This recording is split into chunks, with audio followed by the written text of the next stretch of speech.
you are much more likely to be asked about a family history of mental illnesses and be given a prescription for antidepressants than to be asked about childhood traumas or given guidance about nutrition and lifestyle. Imagine that. Information is found in books. Go read a chapter every day. You are likely to be asked about family history of mental illnesses and be given a prescription of antidepressants than asked about nutrition and lifestyle or even childhood traumas. The field has embraced the protocol of the Diagnostic and Statistical Manual of Mental Disorders. That is the DSM. We've talked about DSM-4 and DSM-5 before. You remember when we were talking about depression and anxiety and mental health issues? You remember that? So the field has fully embraced the protocol of the DSM-5 created by the American Psychiatric Association. So the DSM-5 is actually designed by the American Psychiatric Association.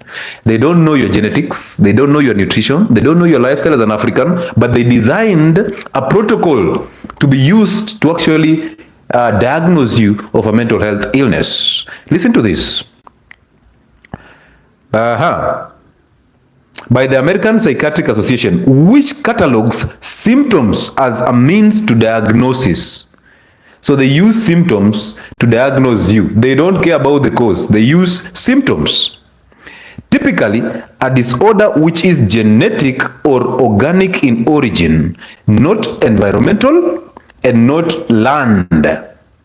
So they don't care if you learned this, they don't care about your environment, they are just using symptoms to diagnose this, and then they tell you it's a mental health disorder that is in genes. So it is organic and is genetical. But this is where it gets interesting. By assigning a genetic cause, we naturally imagine our sickness to be part of who we are. Hello? I'll go slow and I'll repeat until it sinks into your head. As you sit there telling me you're depressed, I want you to know somebody made you believe you're depressed. You are not depressed. You are made to believe that you're depressed. So listen. By assigning a genetic cause, we naturally imagine our sickness to be part of who we are. When we become a diagnosis, it decreases the incentive to change or try to explore root causes. I repeat. When we become a diagnosis, it decreases incentives to change or try to explore the root causes. So you simply become, you believe and you become. We identify with the label, this is who I am. This is who I am. Let me take you back a little bit because I want you to understand where I came from. Back then, our people used to identify problems by doing these spiritual things and all that. They used to know that there's a connection between the body and the soul. They understood that. And for them to treat the body, they had to make sure that the soul is at perfect peace. That is why we fix identity. So they understood that for you to have a perfect physical appearance or physical well-being, the psychic or the soul has to be in perfect shape. However, mainstream Western medicine has long deemed this connection unscientific. Hello? Is it me who is reading books or crazy books?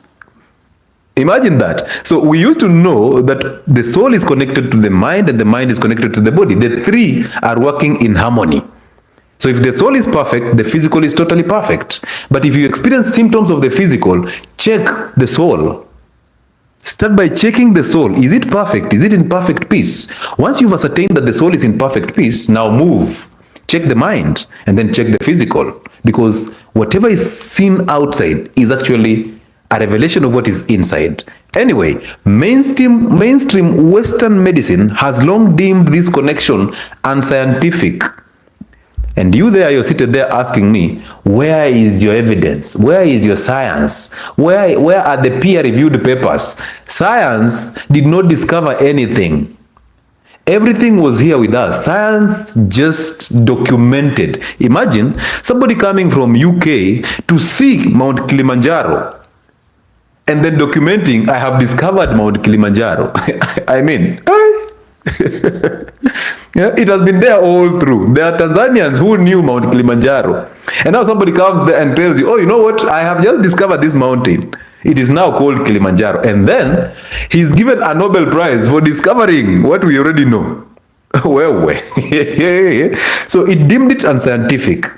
In the 17th century, the concept of mind and body dualism, now they separated the mind and the body. It was a single thing, now it was dual.